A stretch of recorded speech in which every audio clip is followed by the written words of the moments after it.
Businessman sees new nanny sleeping with his son on the street and does the unthinkable.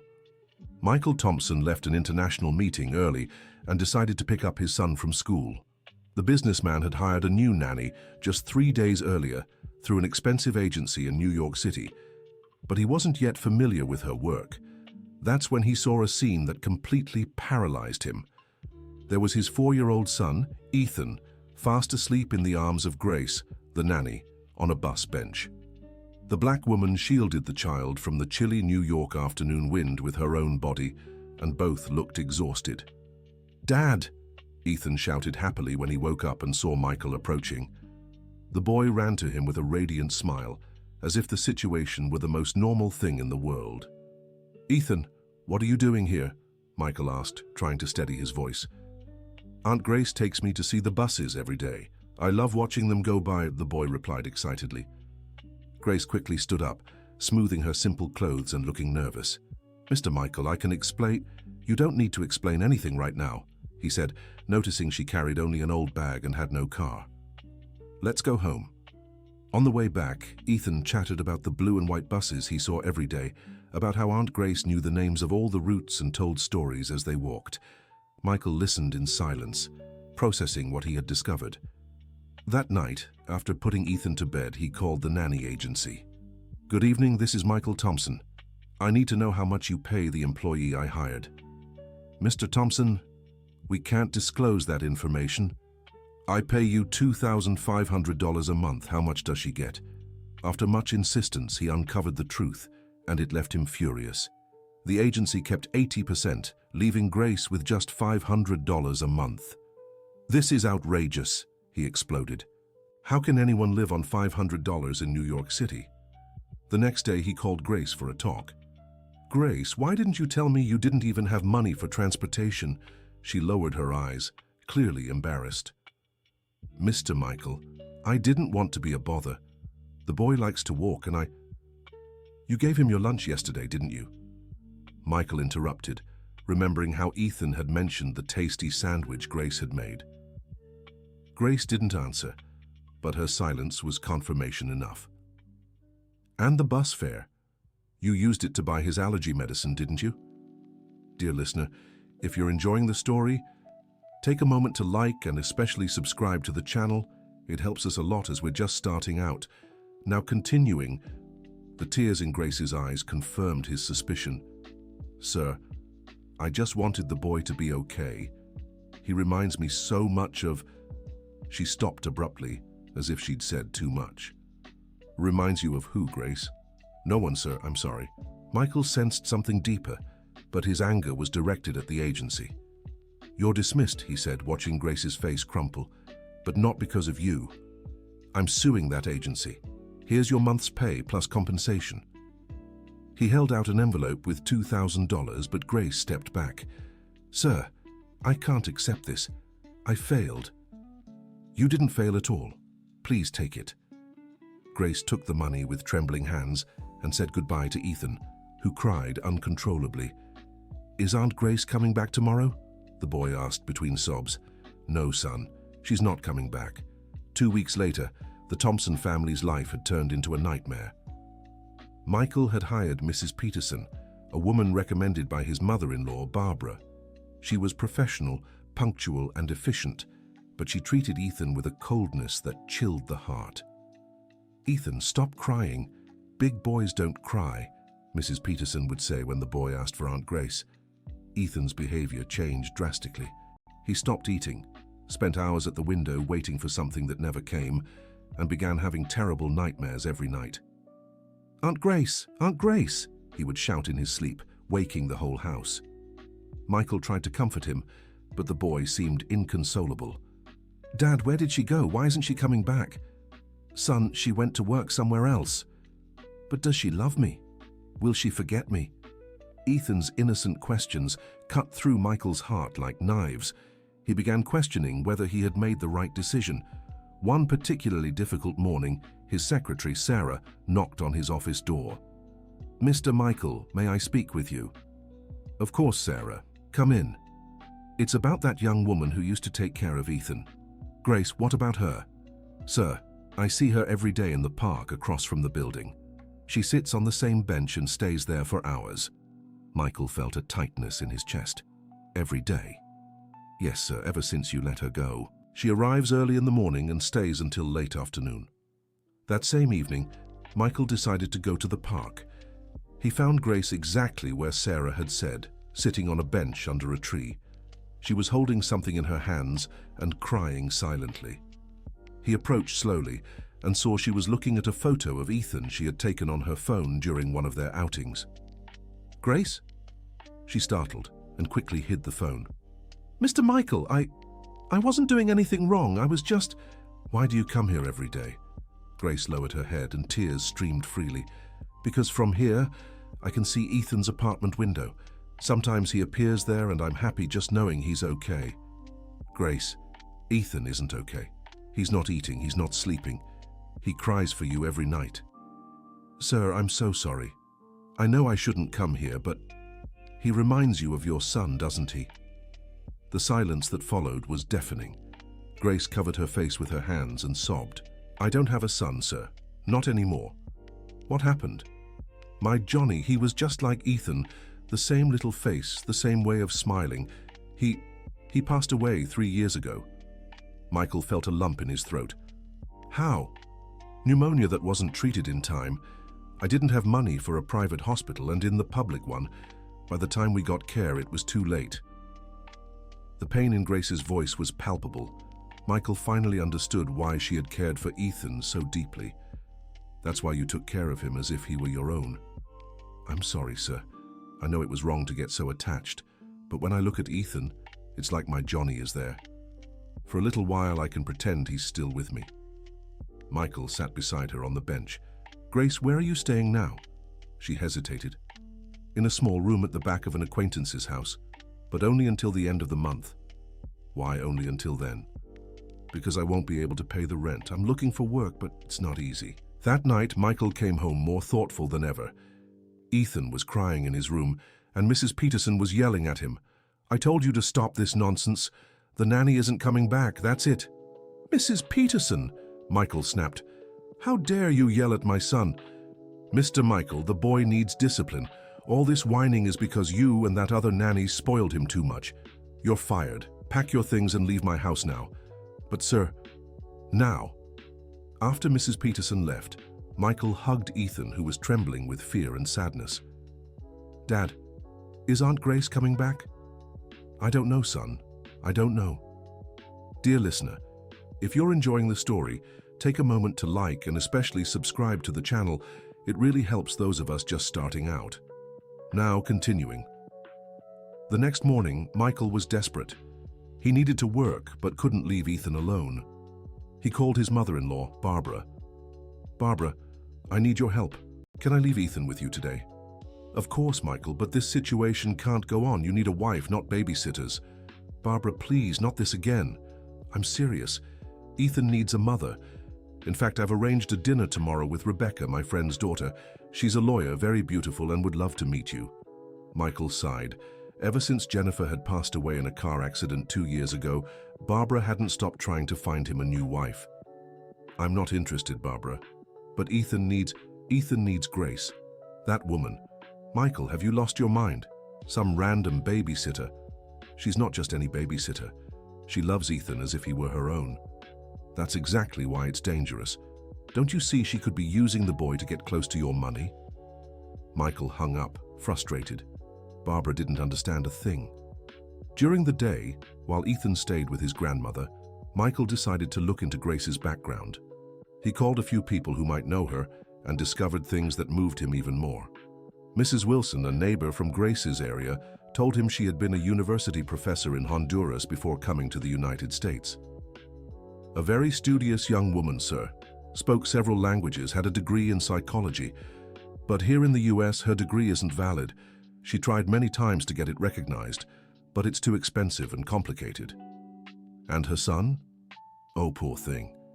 That boy was her whole life. When he passed, she nearly lost her mind from grief. She stayed inside for months. That's when she started working with children. Said it was the only way to bear the pain." Michael also learned Grace had fled Honduras to escape an abusive husband who constantly threatened her. She arrived here with nothing but the clothes on her back and her son. Lost everything back there, Mrs. Wilson said. When little Johnny got sick, she even sold her wedding ring to try and pay for treatment. The news hit Michael like a punch to the gut. Grace hadn't just lost her son, she blamed herself for not being able to save him. That evening, when he went to pick up Ethan from Barbara's house, he found his mother-in-law visibly upset. Michael, Ethan ran away. What do you mean, ran away? He said he was going to the bathroom and disappeared. I've looked everywhere. Panic seized Michael. He called Sarah and asked her to check the park.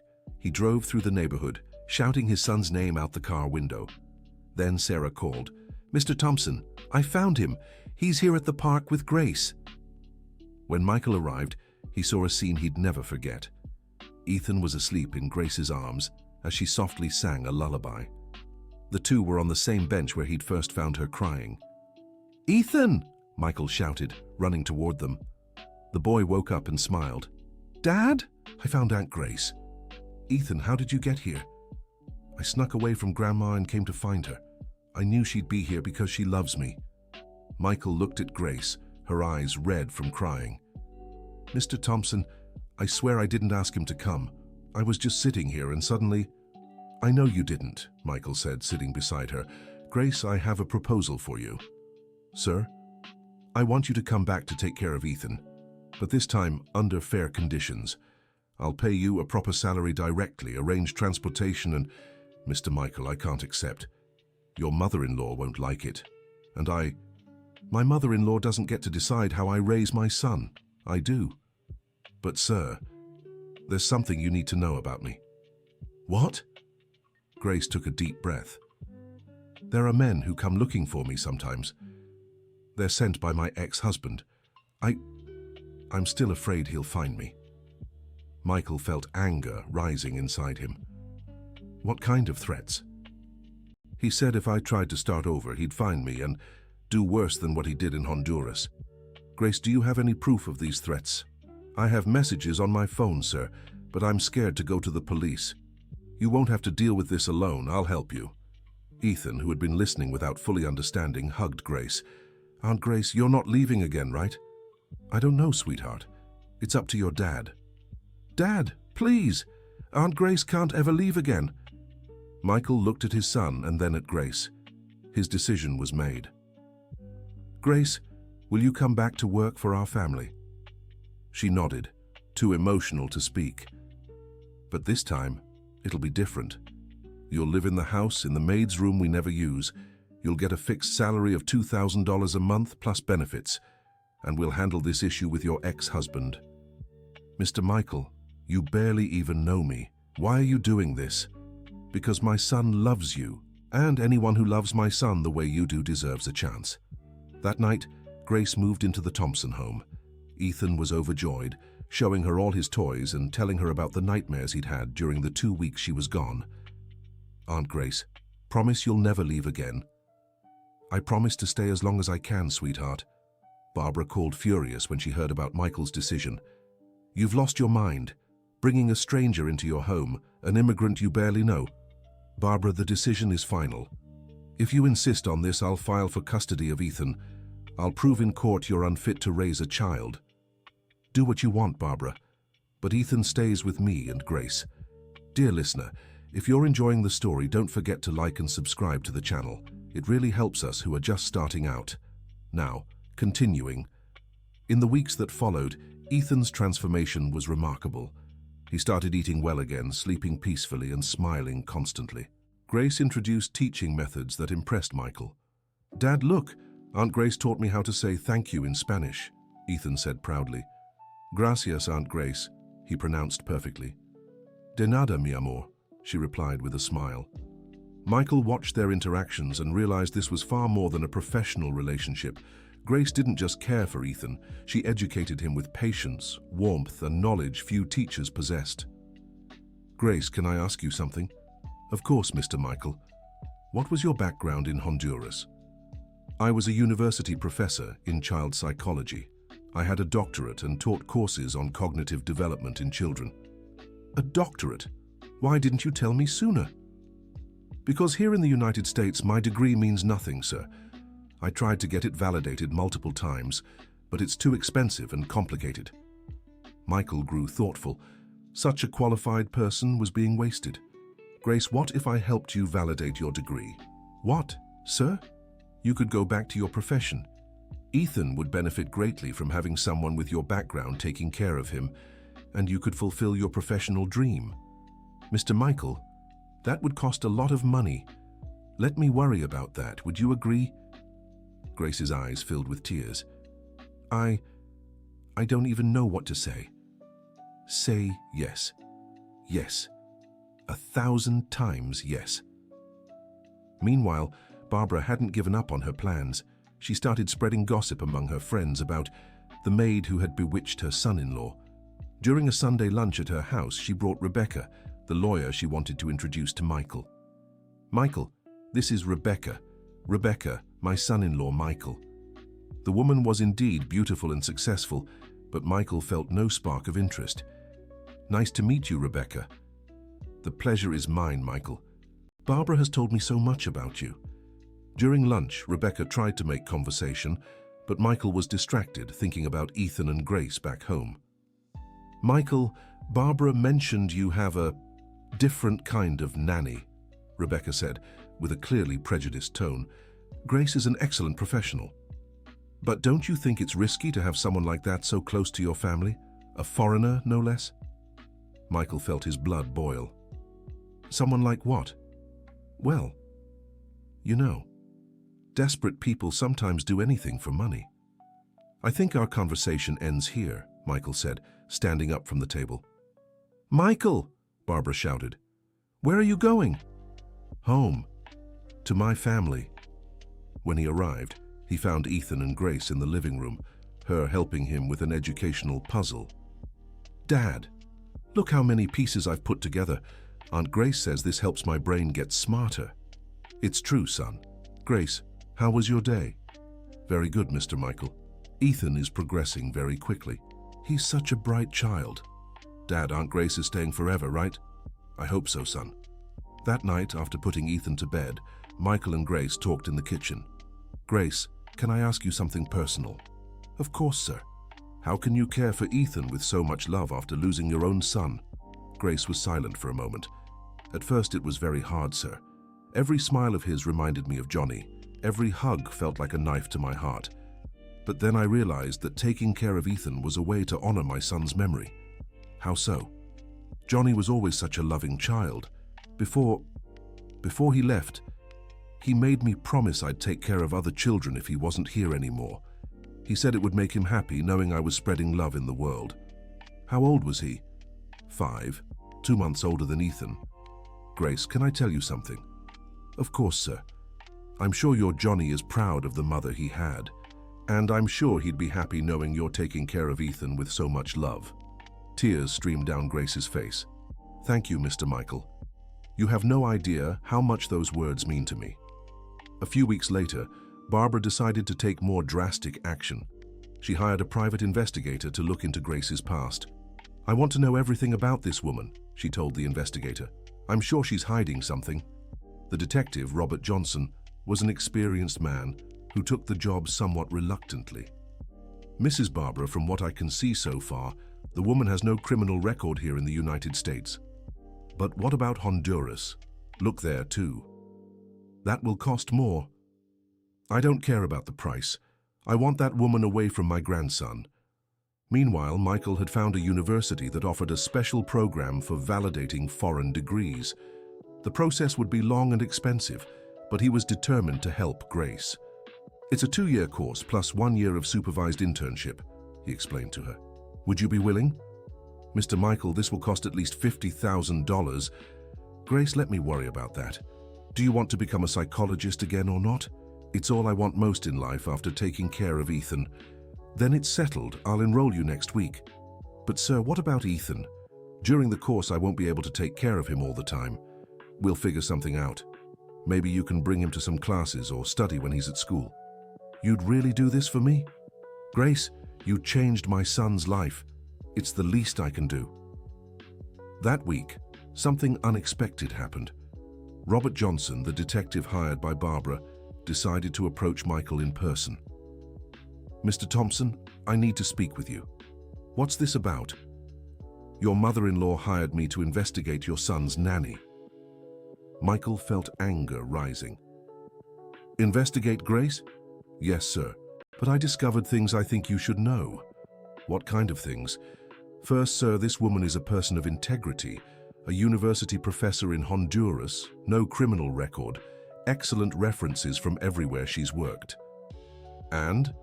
"But I also found out she's being stalked by her ex-husband. The man has a history of domestic violence and has made serious threats against her." "What kind of threats?" "He said he'd kill her if she tried to rebuild her life. He's already sent people to look for her multiple times." Michael felt a chill. "Is she in danger?" "Possibly. Her ex-husband has dangerous connections in Honduras. Drug traffickers, sir." "What do you suggest?" "That she seeks legal protection, and you should also be careful since she's living in your home." That night, Michael called Grace for a serious talk. "Grace, I need to know the full truth about your ex-husband." She paled. "What do you want to know? What kind of man is he, and what kind of threats has he made?" Grace took a deep breath. "Richard is a very violent man, sir.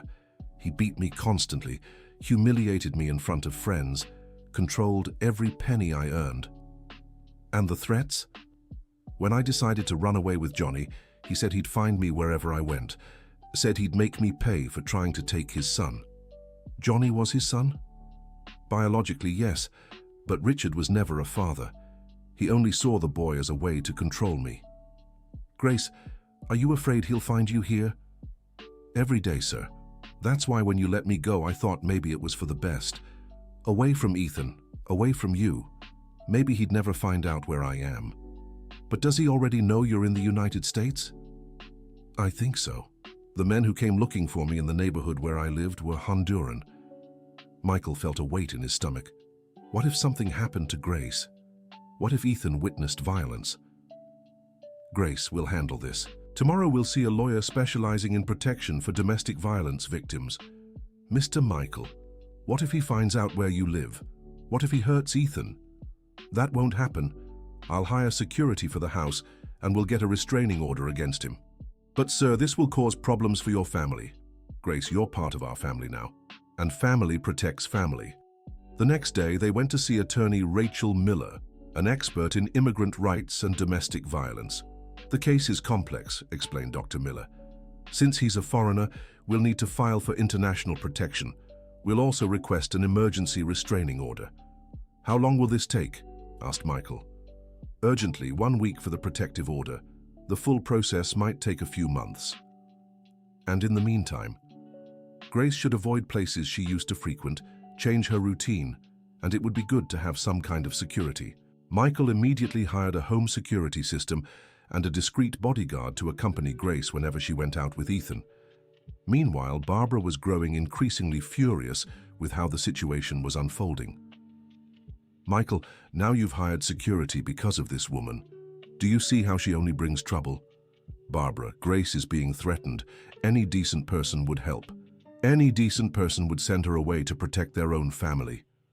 Ethan is my family, and Grace cares for Ethan as if he were her own son. That makes her our family too. Your mother must be rolling in her grave seeing what you're doing." "My mother would have loved Grace. She always told me to value those who truly care about us." Barbara slammed the phone in his face. That week, Ethan started his tutoring sessions with Grace. She had developed a special method based on her training in child psychology, and the results were impressive. "Dad, look! I learned to read this word all by myself," Ethan shouted, beaming with pride. "Family," he read, spelling out each letter. "Well done, son. And what does family mean?"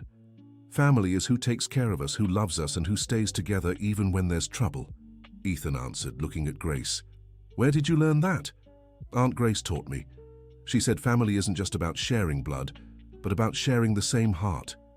Michael looked at Grace, who was moved. "That's right, Ethan. Aunt Grace is correct. That night, after Ethan fell asleep, Michael and Grace talked on the porch. "Grace, can I ask you something?" "Of course, sir." "Why did you never remarry after your separation?" "After everything I went through with Richard, I couldn't trust another man, sir. And after I lost Johnny, I thought I'd never be able to love anyone again. And now I feel like my heart is healing. Taking care of Ethan has given me a new purpose in life. Ethan has also healed because of you. Before you came, he was always sad, crying for his mother. Now he smiles every day. You've changed too, if I may say so." "How so?" "When we first met, you seemed so tired, so worried. Now I see you smile more, you're more relaxed." Michael reflected on that. It was true. Since Grace had returned, not only was Ethan happier, he was too. "Maybe it's because I've finally found someone I can completely trust to care for the most important person in my life. Ethan really is a special boy." "Grace, can I confess something?" "Of course, sir. Sometimes I feel like you saved us just as much as we saved you." Grace fell silent, touched. "Mr. Michael, can I ask you something?" "Anything." "Stop calling me sir. It makes me feel distant. Can you just call me Michael?" "Are you sure?" "I am. We're family now, aren't we?" "We are." She smiled. "Thank you." Michael. 2 weeks later, the protective order against Richard was approved. Any attempt by him to approach Grace or the Thompson family would result in immediate arrest. "Now you can breathe easier," said Dr. Rachel. "Doctor, what if he comes anyway?" "That's why we have security. And besides, we're filing for deportation if he enters the country." Michael held Grace's hand. "You're not alone in this." That week, something wonderful happened. Grace was accepted into Columbia University's Diploma Revalidation Program. "Michael, I got in! I passed the selection!" she shouted, running through the house with the paper in her hand. Ethan came running from the living room. "Aunt Grace passed what?" "She got into university, sweetheart. Now she'll be able to be a psychologist again." "What's a psychologist?" "It's a doctor who takes care of people's feelings," Grace explained, hugging the boy. "So you'll take care of my feelings forever." "Forever, my love." Michael watched the scene with a full heart. That was his family. It wasn't conventional. It wasn't what Barbara wanted, but it was real and it was theirs. On Grace's first day of class, Michael rearranged his schedule so he could pick Ethan up from school. "Dad, where's Aunt Grace?" "She went to study, son. Remember we talked about this?" "Oh, right. She's going to be a feelings doctor." When they got home, Grace was already there, beaming. "How was your first day?" Michael asked. "Amazing. The professors are excellent, and I met other foreigners who are also getting their degrees revalidated." "Aunt Grace, tell me about class." Ethan sat on her lap, and Grace began explaining child development in a way a 4-year-old could understand. "Did you know your brain is like a little sponge that soaks up everything you learn?" "Really? Where's that sponge?" "Right here," she said, gently tapping his head. "And that's why it's important to study hard and be curious about the world." Michael smiled as he watched her explanation. Grace had a natural gift for teaching. A few weeks later, Barbara showed up unexpectedly at their house. "Michael, we need to talk." "About what, Barbara?" "About Ethan's future. I can't stay silent anymore watching you ruin my grandson's life." "I'm not ruining anything. Ethan has never been happier." "Michael, this woman is making you lose control of the situation. You're spending fortunes on her education, hired security because of her problems, and now you're letting her form an unhealthy emotional dependency with Ethan." "Unhealthy emotional dependency? Barbara, open your eyes. Ethan loves Grace and she loves him. That's healthy. Is it healthy for a child to prefer a maid over his own grandmother? Maybe if you treated Ethan with the same affection Grace does, he'd like spending time with you more." Barbara turned red with anger. "Michael, either you send that woman away, or I'll take legal action to get custody of Ethan." "Do whatever you want, Barbara. But Grace stays." "Fine, you forced me to do this." Barbara stormed out, slamming the door. That night, Michael talked to Grace about his mother-in-law's threat. "Grace, did you hear my conversation with Barbara?" "I did." "Michael, If this is going to cause legal trouble for you, it won't cause any trouble. Barbara is bluffing. But what if she isn't? What if she actually gets custody of Ethan? That won't happen. Ethan is happy, healthy, and well cared for. No judge would take a child away from a loving environment like this. Michael, can I tell you something I found out? Of course. At the university, one of the professors is an expert in child custody cases. I talked to her about similar situations, and she said judges mainly care about the child's well-being. And, if necessary, I can ask her to testify that Ethan's development is above average for his age. That would prove he's being well taken care of. You'd do that? Michael, I'd do anything to protect Ethan, and to protect our family. 2 weeks later, Barbara made good on her threat. She filed for custody, claiming Michael wasn't psychologically fit to care for Ethan. She's claiming what? Michael asked Dr. Rachel Miller, who was now also handling the custody case. That you've been suffering from untreated depression since your wife's passing, that you're making irrational decisions influenced by a manipulative employee, and that Ethan is being emotionally harmed. That's ridiculous. It may seem ridiculous, but we need to prove it. I'll request a psychological evaluation for you, Ethan, and Grace. We'll also need a psychoeducational report showing Ethan's development. Can Grace prepare that report? No, she can't because she's involved in the case, but I know an excellent psychologist who can conduct the evaluation. On the day of the psychological evaluation, Michael was nervous. Dr. Catherine, how does this work? I'll ask a series of questions and run some tests to assess your emotional state, your decision-making ability, and your competence as a father. The evaluation lasted 3 hours.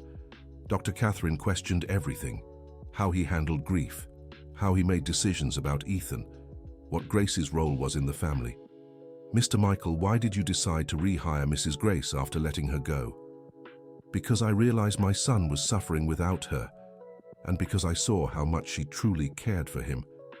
How would you describe the relationship between Ethan and Grace? Maternal. Grace takes care of him as if he were her own son, and Ethan sees her as a mother figure. Doesn't that concern you? Why would it? Ethan lost his mother very young. If he found a maternal figure in Grace, that's a good thing. And your feelings toward Mrs. Grace? Michael hesitated. What do you mean? What kind of feelings do you have for her? I trust her completely. I admire her dedication, her intelligence, her strength in overcoming everything she's been through. Anything else? Michael paused to think. What feelings did he have for Grace? I think so. I think I've fallen in love with her. And does that influence your decisions about Ethan? No.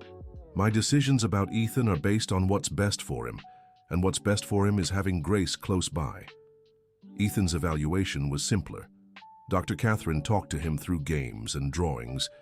Ethan, tell me about your family. I have Daddy, Aunt Grace, and Grandma Barbara, but Grandma Barbara is kind of annoying. Why is she annoying? Because she doesn't like Aunt Grace, and I love Aunt Grace so much.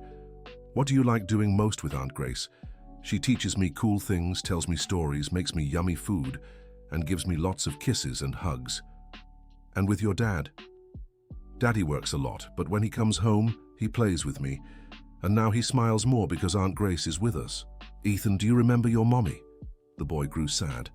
A little. She was pretty and smelled nice, but she went to heaven. Does that make you sad? Sometimes. But Aunt Grace says Mommy is happy in heaven knowing I have her to take care of me. Is Aunt Grace like a mother to you? Yeah, she's my heart, Mommy. Grace's evaluation was the most extensive. Mrs. Grace, how would you describe your role in Ethan's life? I'm his caregiver, his teacher, and I believe I can say I'm a mother figure to him. Doesn't that create inner conflict considering the loss of your own son? At first, it did. Every smile from Ethan reminded me of Johnny. Every hug was painful. But over time, I realized caring for Ethan was a way to heal my pain and honor my son's memory. Do you have romantic intentions toward Mr. Michael? Grace blushed. I don't know how to answer that. Be honest. I admire Michael deeply. He's a good man, a wonderful father, and yes, I have feelings for him. Do those feelings influence how you care for Ethan?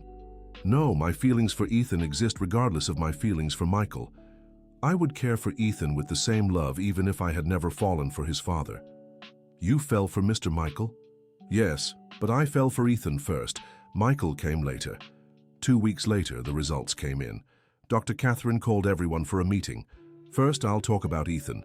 He is an exceptionally well-adjusted child. His cognitive development is above average. His emotional state is healthy, and he shows secure emotional bonds with both his father and Mrs. Grace. What about Michael? Asked Dr. Rachel. Mr. Michael shows signs of healthy grief processing. His decisions are rational and based on the child's well-being. There's no indication of depression or emotional instability. And Grace? Mrs. Grace is emotionally stable, with excellent educational background and healthy emotional bonds. Her care for Ethan is exemplary and greatly benefits the child's development. What's your final recommendation? Ethan should stay with his father. The current family structure is beneficial for everyone involved. Michael felt enormous relief. Dr. Catherine, may I ask a question? Of course. Is Grace's presence in the family problematic in any way? On the contrary, it's clear Mrs. Grace has brought emotional stability to both Ethan and you. My recommendation is that she continues to be part of the family structure. When they left the office, Michael hugged Grace. We did it. Ethan stays with us. Thank God, she sighed. I couldn't bear to be separated from him again. Grace, can I ask you something? Of course. What you told Dr. Catherine about having feelings for me, was it true? Grace lowered her eyes. It was. And do you know I have feelings for you too? I suspected. What do we do about that? I don't know. It's all so complicated. I'm your employee. I'm an immigrant. I have a heavy past. Grace, you're not just my employee. You're part of our family. And I don't care about your past. I care about our future. Michael, you don't have to answer now, but I want you to know my feelings are real. That night, they told Ethan about the court victory. Ethan, Grandma Barbara tried to say you should live with her, but the judge said you stay here with us. Yay! Does that mean Aunt Grace isn't leaving ever? Never, said Grace, hugging him. Are you two going to get married? Ethan asked innocently. Michael and Grace exchanged glances, blushing. Why do you ask that, son? Because you look at each other like the prince and princess in the movies, and I want Aunt Grace to be my real mum. Ethan, Grace is already your mum in your heart. Isn't that true enough? Yeah, but it'd be cool if you were married like a real family. That week, Barbara made one last attempt. She called Michael, crying. Michael, I lost my only grandson. You took him from me. Barbara, you pushed Ethan away because you won't accept Grace. That was your choice. That woman destroyed our family. Our family was destroyed when Jennifer passed. Grace helped rebuild it. Michael, I beg you, give me a chance to make things right. Barbara, all you need to do is accept Grace. She's part of our family now. What if I try? If you truly try, with an open heart, you'll be welcome.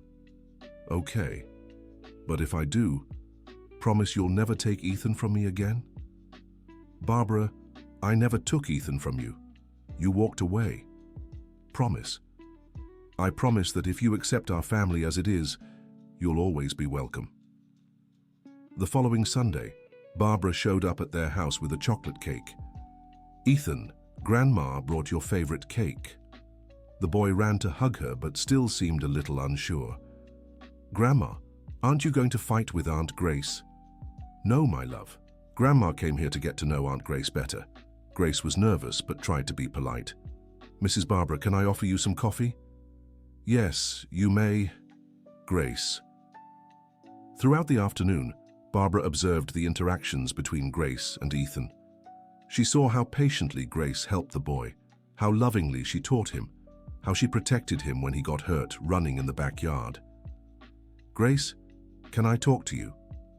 Of course, Mrs. Barbara. I want to apologize. I was very unfair to you. Mrs. Barbara, and let me finish. I was afraid of losing Ethan. He's all I have left of my daughter. When I saw how attached he became to you, I felt jealous. I understand, and I hope you know I would never try to keep Ethan away from you. I see that now. I see how you care for him. how you teach him to respect me. You're not trying to replace me. Never, Mrs. Barbara. Ethan has room in his heart to love many people.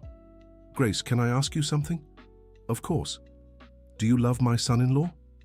Grace turned red. Be honest with me. I do. I love him very much. And does he love you? I think so. Then why don't you two do something about it? It's complicated, Mrs. Barbara. What's complicated? Two people who love each other and love the same child? That doesn't seem complicated to me. That night, Barbara called Michael to talk. Michael, are you going to marry Grace? Barbara, what kind of question is that? A straightforward one. Do you love each other? Yes, we do. Then what's the problem? The problem is that it's all so recent, so complicated. Michael, life is complicated. Jennifer wouldn't have wanted you to stay alone forever. You think so? I'm sure of it. She would have loved Grace. And more importantly, Ethan adores Grace. Barbara, you changed your mind awfully fast. I spent the whole afternoon watching. Grace isn't an opportunist. She truly loves you. And Ethan has never been happier. What do you suggest? That you stop being afraid and let yourself be happy. A few weeks later, Grace graduated with honors from the first module of her revalidation course. Michael, I got top marks in all my subjects. Congratulations, let's celebrate. Dad, let's throw a party for Aunt Grace. Good idea, Ethan, let's invite Grandma Barbara too. That night, during the small celebration, Ethan made an announcement. Everyone, I have something important to say. They all paid attention. I want Dad and Aunt Grace to get married. Ethan, Michael said, embarrassed. It's true. You love each other. I love you both. And Grandma Barbara likes Aunt Grace now too. So why not? Barbara laughed. The boy's right, Michael. Grace, what do you think? Ethan asked. Grace looked at Michael, who was red as a tomato. I think that's a decision your dad and I need to discuss in private. Later, after Ethan had fallen asleep and Barbara had left, Michael and Grace were alone on the porch. Grace, I need to tell you something. What? I don't know how to live without you anymore. Not just as Ethan's nanny, but as my partner. Michael, let me finish. I know it's strange. I know it started as a professional relationship, but what I feel for you is real. You brought light into our home, joy to Ethan, love to our family. I love you too, Michael. More than I ever thought I could love someone again. Then why don't we try? Why don't we build a real family? Because I'm afraid. Afraid of what? Afraid I'm not good enough for you. Afraid that one day you'll realize you deserve someone better. Grace, look at me. She raised her eyes. You're the best person I know. You're smart, brave, loving. Ethan adores you. Barbara accepts you, and I'm completely in love with you. Even knowing my whole past. Especially knowing your past. You've survived things that would break anyone, and yet you have a heart generous enough to love my son as if he were your own. Michael, marry me, Grace. Let's be a real family. Yes, she whispered, tears in her eyes.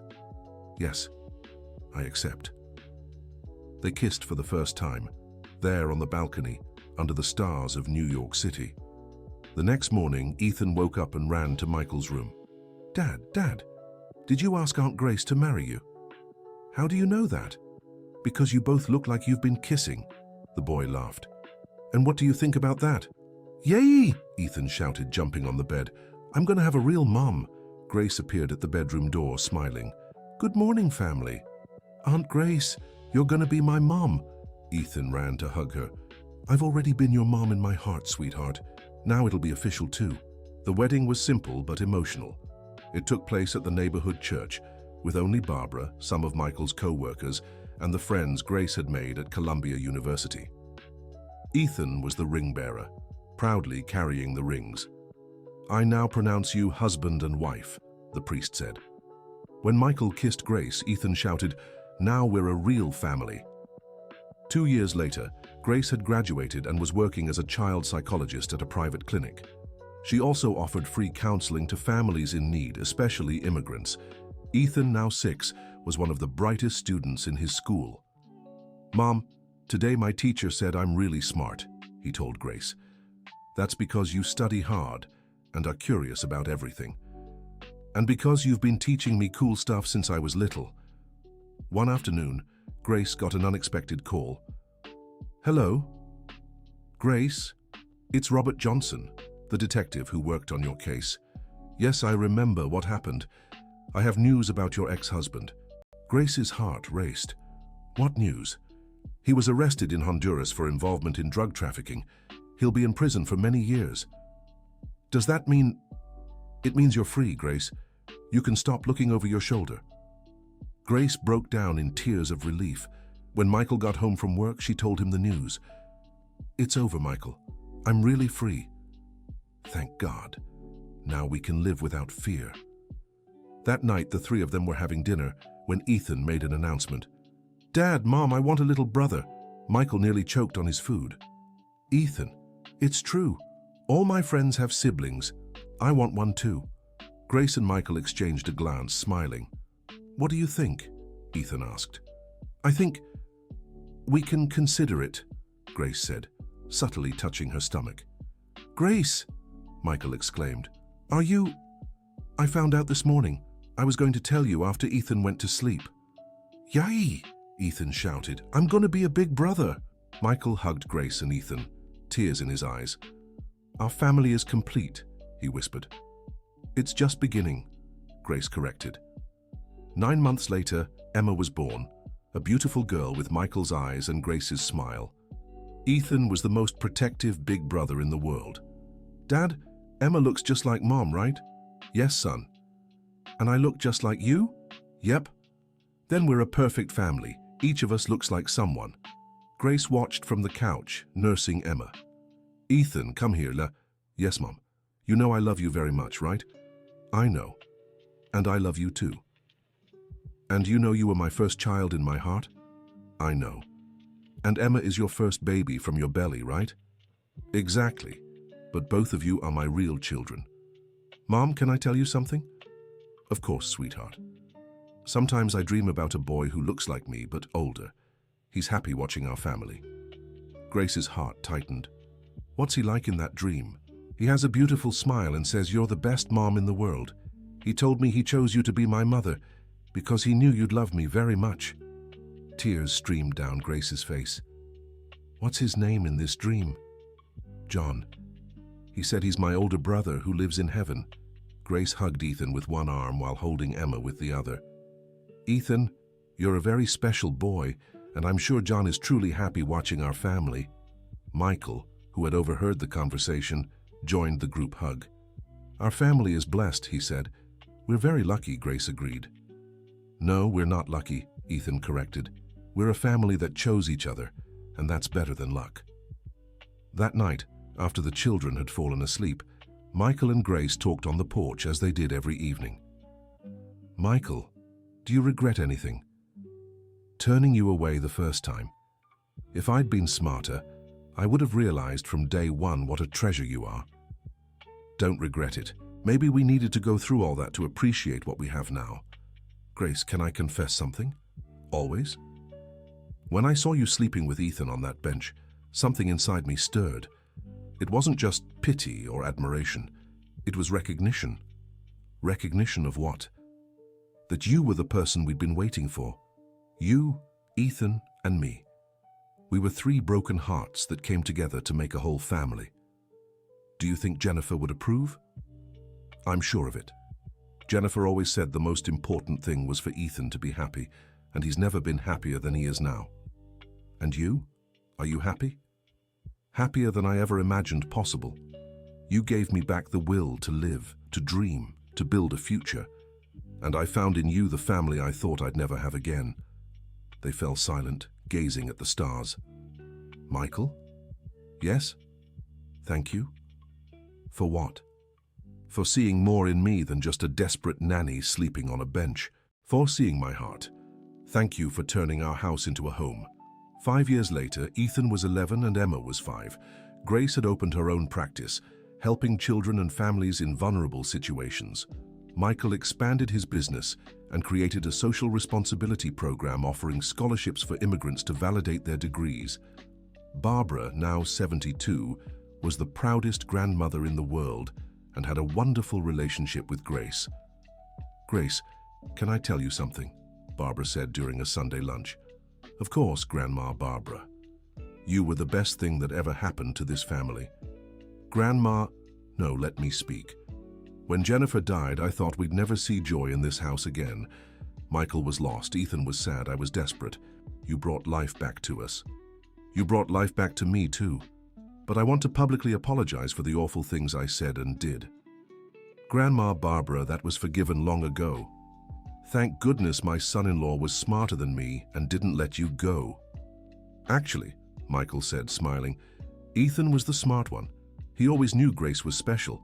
"It's true," Ethan agreed. "From the first day, I knew Mom was perfect for our family." "How did you know?" Emma asked. "Because she looked at me the way Mommy Jennifer looked at Daddy in the pictures, with so much love. And because she took care of me when I was saddest, without expecting anything in return." Grace stood and hugged Ethan. "You were my first great love in this family, my son." "And you were my first real mom," he replied. "Ethan, do you remember Mommy Jennifer?" Emma asked. "A little, but Mom Grace is my real mom now." "And Mommy Jennifer?" "Mom Jennifer gave me life. Mom Grace taught me how to live." Michael watched the conversation with a full heart. His family wasn't what he'd planned when he married Jennifer, but it was perfect, just the way it was. "Grace," he called. "Yes?" "I love you." "I love you too." "Ew, Daddy and Mommy are in love," Emma teased. "It's good they love each other," Ethan said seriously. "That way our family stays together forever." That night, after putting the children to bed, Grace found Michael on the porch as usual. "What are you thinking about?" she asked, sitting beside him. "I'm thinking about how surprising life is." "How so?" 6 years ago, I was a widower, lost, with no idea how to raise my son. Now I'm married to the most amazing woman in the world, with 2 wonderful children and a happy family. And I was a woman who had lost everything: my child, my husband, my country, my career. Now I have a family who loves me, a fulfilling job, and a life worth living. Do you think it all happened by chance? No. I think some people are meant to find each other, even if the path is painful. Grace, can I confess something I've never told anyone? Always. The day I saw you sleeping with Ethan on that bench, before I even felt anger or surprise, I felt relief. Relief. Like I'd finally found someone who loved Ethan as much as I did. Like I didn't have to carry the weight of being a father alone anymore. And when I held Ethan for the first time, I felt like Johnny was giving me a gift. Like he sent Ethan to me so I could be a mother again. Do you think they met each other in heaven? I'm sure of it. And I'm sure Johnny and Jennifer are happy watching over our family. Do you think we'll have more children? If God wills it. Our home will always have room for more love. Grace? Yes? Thank you for sleeping on that bench. Thank you for looking beyond appearances. I love you, my wife. I love you, my husband. And so, under the stars of New York City, Michael and Grace continued writing their love story. A story that began with an unlikely scene, a businessman finding his nanny asleep with his son at a bus stop, and became the most beautiful of families. Ethan grew into a brilliant young man, always remembering that true love has no color, nationality, or social status. Emma grew up knowing family is who we choose to love. Grace never slept on bus benches again, but she never forgot where she came from. She turned her pain into purpose, helping other immigrant mothers who came to the United States seeking a better life. Michael learned that sometimes the best decisions in life are made with the heart, not reason. And Barbara learned that prejudice only brings suffering, while love multiplies happiness. Years later, when asked about the secret to his family's happiness, Ethan always gave the same answer. The secret is simple. Dad saw Mom sleeping with me on that bench, and instead of getting angry, he realized she was protecting us. He chose love over fear, and that made all the difference. Michael and Grace's story became legend in their neighborhood. Neighbors told others about the businessman who married his nanny and lived happily ever after. But to them, it wasn't a fairy tale. It was real life, with its challenges, joys, tears, and smiles. Proof that true love can bloom in the most unexpected places, between the most unlikely people, under the hardest circumstances. And that family isn't just about blood, but about choosing to love, protect, and care for one another every single day. The end. And you, dear listener, what did you think of this touching story? Do you believe love can overcome all differences? Did Michael make the right choice in choosing Grace? Share your thoughts in the comments. If this story touched your heart, don't forget to leave a like and subscribe to the channel so you won't miss other stories that will warm your soul. Your participation means so much to us.